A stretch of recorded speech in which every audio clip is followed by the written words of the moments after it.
I was a little different, and I speak a lot slower now, I've noticed. But I used to speak incredibly fast. I was quite hyperactive, actually. And I was full of excitement and energy and just wanted to get on with it all the time. Living for the future, go, go, go, go, go. And it was people like Noro that said, Buddy Cannon too, same thing, and Harold, all of them, they would all say, you know, calling me Eileen, you know, you need to just, you know, calm down a little bit. And I swore a lot too when I first came to town.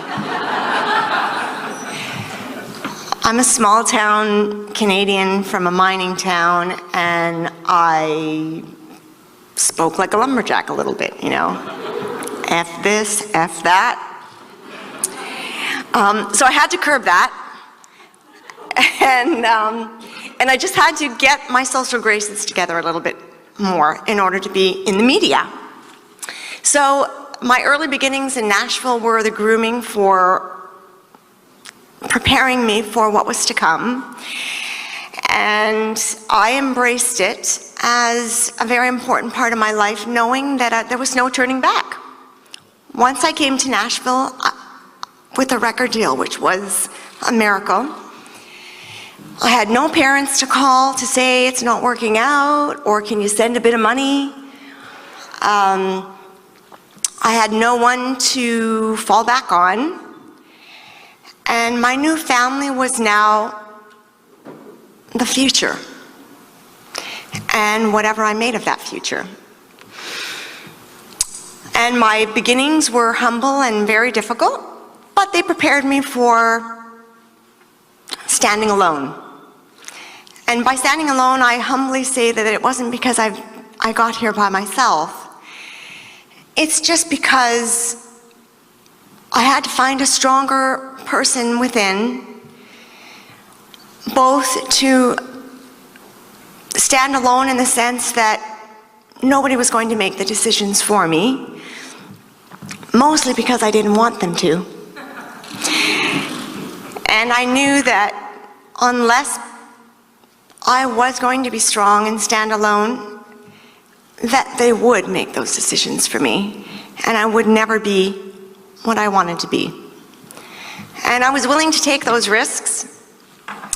I would rather work as any of the jobs that I started my first paychecks in, which was either, you know, welcome to McDonald's, can I take your order please? Or selling jeans, or singing in coffee houses.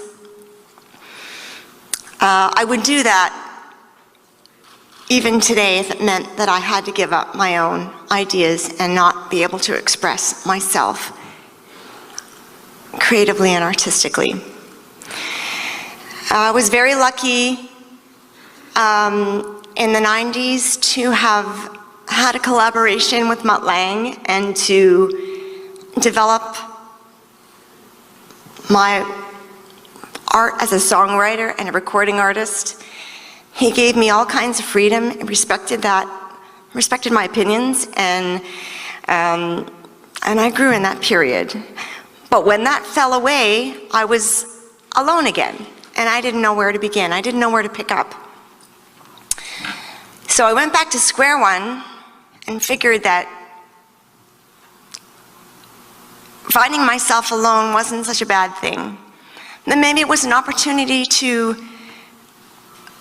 reacquaint myself with independence again, and test that independence and get back in touch with where I started, which was making my own way in life. And again, I say that humbly because I'm never alone. I always have people around me that love me and care about me. And what I longed for a lot was just getting reacquainted, reunited, I guess is a better word, with my largest group of supporters, the fans. And I realized how much I missed them. And in speeding past the 90s and all of the craziness of that, which was beautifully crazy, but I never got to enjoy the moment. And I was just racing on to the next thing, racing on to the future. And I didn't really appreciate the fans the way I do now. Now when I'm in concert, I see them as a lifeline and as people that I understand and the people that I write the music for. So in this new album now, I'm not rushing on to the future. I'm not running away from the past. I'm not apologizing for the past. I'm acknowledging the crappy times and saying, you know, I wouldn't be here without them. I don't want to relive them, but I'm not running away from them, and I'm not in a rush anymore. I'm just here, I'm just now, I'm just who I am. And I'm grateful to be standing here. It's a miracle, Kyle, that I'm standing here. Like you said, how did I ever get here? And my only regret in all of it is that my parents are not here to see it. And when I was walking through the exhibit upstairs, I was starting from the beginning, the baby picture and the singing as a child. And then I just saw where my parents fell away from the story. So when it's all laid out in front of you, if any of you ever get the opportunity to go back through your photo albums and walk through your life in a tangible way like that, then it stares you right in the face so boldly, and you just are wowed by the fact that life does move on. It does carry on with and without some of the things that you love and hoped would always last forever. And that was very clear up there. Many phases I saw through the exhibit were there and then gone, and then there, and then gone, and there, and then gone. And like that, life will carry on that way.